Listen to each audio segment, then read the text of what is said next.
தமிழக வெற்றிக் கழகம் தனது ஆட்சி பெரும்பான்மைக்கான பலம் 118ஐ நிரூபிக்காத நிலையில் தற்போதைய சூழலில் அடுத்தடுத்த நகர்வுகள் எதுவாக இருக்கும் என எதிர்பார்க்கப்பட்டு வரும் நிலையில் அரசியலமைப்பு சட்டப்படி ஒருவேளை குடியரசுத் தலைவர் ஆட்சி அமலுக்கு வந்தால் அடுத்த ஓராண்டு காலத்திற்கு, அதாவது குறிப்பாக 6 மாதங்கள் குடியரசுத் தலைவர் ஆட்சி இருக்கும். அதை மீண்டும் 6 மாதங்களுக்கு நீட்டிப்பு செய்வதற்கும் வாய்ப்பு உள்ளது. அந்த வகையில் பார்த்தால் ஓராண்டுக்கு குடியரசுத் தலைவர் ஆட்சி அமலுக்கு இருக்கும்.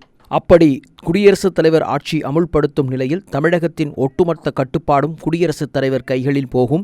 மாநிலத்தை பொறுத்தமட்டில் ஆளுநரின் அதிகாரமே மேலோங்கி நிற்கும். மாநில அரசின் பிடிகள் முற்றிலுமாக தளர்க்கப்பட்டு மத்திய அரசின் நேரடி ஆதிக்கமே தமிழகத்தில் உருவாகும் சூழல் ஏற்படும். அவ்வாறு குடியரசுத் தலைவர் ஆட்சி அமுலுக்கு வந்தால் தமிழகத்தில் மிகப்பெரிய சில மாற்றங்கள் நிகழக்கூடும் என அரசியல் நோக்கர்களால் உற்று நோக்கப்படுகிறது. குறிப்பாக மத்திய அரசின் பல்வேறு திட்டங்களை மாநில அரசுகள் இங்கு இருக்கும் பொழுது பல எதிர்ப்புகளை தெரிவித்து வந்தது.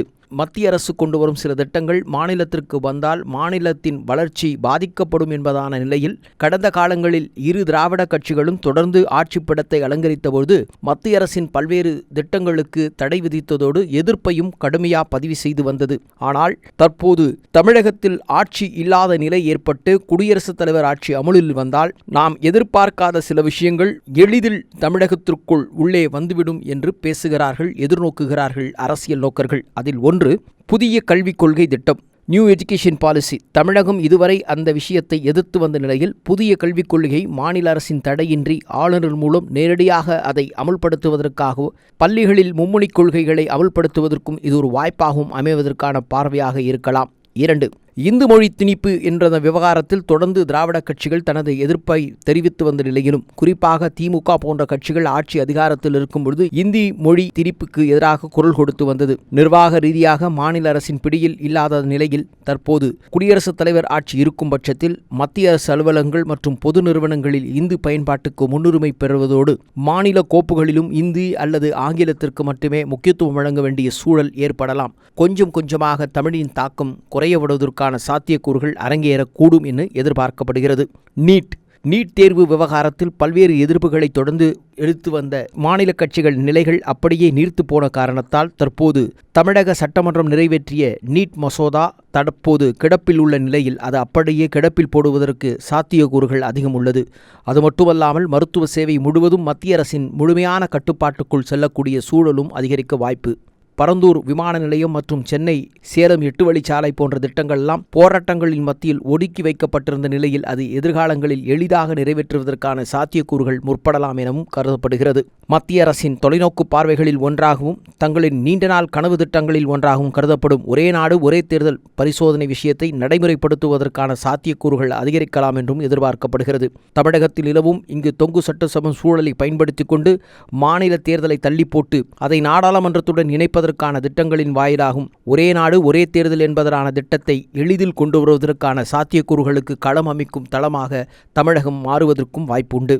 நீண்ட நாட்களாக இந்து சமய அறநிலைத்துறையின் செயல்பாடுகளில் கடுமையான விமர்சனங்களை வைத்து வரும் மத்திய அரசு தற்போது மாநில அரசின் கையில் இருக்கும் இந்து சமய அறநிலைத்துறையின் செயல்பாடுகளில் கவனம் செலுத்தும் அக்கறை காட்டும். குறிப்பாக கோவில் நிர்வாகங்களில் மாநில அரசின் தலையீட்டை குறைத்து ஆளுநரின் வழிகாட்டுதலின் பேரில் புதிய நிர்வாக குழுக்களை அமைத்து அதில் ஆளும் கட்சியின் வேண்டப்பட்டவர்களுக்கு முக்கியத்துவம் கொடுக்கக்கூடிய வாய்ப்புகளும் அரங்கேறும் என்ற அச்சமும் நிலவுகிறது. சிறுபான்மையின் நல திட்டங்கள் பாதிப்பை ஏற்படுத்தும் என்றும் பார்வைகளும் இருந்து கொண்டிருக்கிறது. குறிப்பாக மாநில அரசு வழங்கி வந்த பிரத்யேகமான நலத்திட்டங்கள் மற்றும் இடஒதுக்கீடு விவகாரங்களில் மத்திய அரசின் கொள்கைகளே மேலோங்கி நிற்பதற்கான சூழலை தருவதன் வாயிலாக சிறுபான்மையினுடைய நலன்கள் பெரிய அளவில் பாதிப்புக்கு உள்ளாக வேண்டிய சூழல் ஏற்படலாம். காவிரி மற்றும் மேகதாது அணை விவகாரம் தொடர்பான விவகாரங்களில் தொடர்ந்து மாநில உரிமைகளை நிலைநாட்டி வரும் இந்த சூழலில் ஒருவேளை குடியரசுத் தலைவர் ஆட்சி அமலுக்கு வந்தால் நதிநீர் உரிமைக்கான போராடக்கூடிய ஒரு வலுவான மாநில அரசு இல்லாத சூழலை தங்களுக்கு சாதகமாக பயன்படுத்தி அண்டை மாநிலங்களின் திட்டங்களை எளிதில் தமிழகத்தில் கொண்டு வருவதற்கு மத்திய அரசு உரிய அனுமதிகளை வழங்கி நாம் பெரும் அபாயங்களை சந்திக்க வேண்டிய நிலைகளில் தள்ளப்படுவதற்கான சூழல்களும் உருவாகும் என்றும் அரசியல் நோக்கர்களால் கருத்துக்கள் முன்வைக்கப்படுகிறது. குறிப்பாக தமிழகத்தில் இலவச மற்றும் மானிய திட்டங்களை இலவச கலாச்சாரம் என்று விமர்சித்து வரும் மத்திய அரசு ஆளுநர் மூலமே ரேஷன் விநியோக முறைகளை நடைமுறை மாற்றுவதற்கான அதிகாரத்தை வரையறை செய்தால் மாநில அரசுகளின் நிலைகள் மிக கவலைக்குரியதாக மாறிவிடும். மாநில ஆட்சியாளர்கள் மீண்டும் ஆட்சி பீடத்துக்கு வர வேண்டிய சூழல் வரும்போது அதிகார கைவிட்டு போய்விட்ட சூழல்கள் அதிகரித்து நிற்கும். மீத்தேன் ஹைட்ரோ கார்பன் திட்டங்கள் பாதுகாக்கப்பட்ட வேளாண் சட்டங்கள் இருந்தாலும் எரிசக்திக்கு தேவையான காரணம் காட்டி டெல்டா பகுதிகளில் ஆய்வுகளை எளிதில் மேற்கொண்டு அதன் மூலமாக மீத்தேன் மற்றும் ஹைட்ரோ கார்பன் போன்ற திட்டங்களை மத்திய அரசு கொண்டு வருவதற்கான முனைப்புகளை வேகப்படுத்துவதற்கான சாத்தியக்கூறுகளும் இருக்கும் என்றும் சொல்லப்படுகிறது.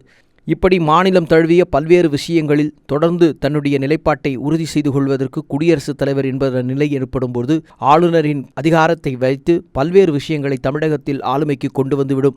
இங்கே எதிர்க்கட்சிகள் ஆளும் கட்சிகள் இருக்கும் பொழுது தங்களுக்குள் பரஸ்பர கருத்து யுத்தங்கள் இருந்தாலும் மாநில சார்ந்த உரிமைகள் என்று வருகிற பொழுது இரு கட்சிகளும் தன்னுடைய நிலைப்பாட்டுகளில் மக்களின் நலன் சார்ந்த விஷயங்களில் சில குரல் கொடுத்த வழக்கம் உண்டு.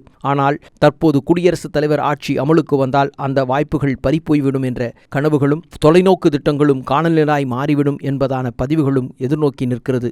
எது எப்படி நடக்கப் போகிறது என்பது காலம்தான் பதில் சொல்ல வேண்டும். எந்த கணிப்புகளும் முன்கூட்டியே தெரிவித்தாலும் அது சரியானதாக அமையாது.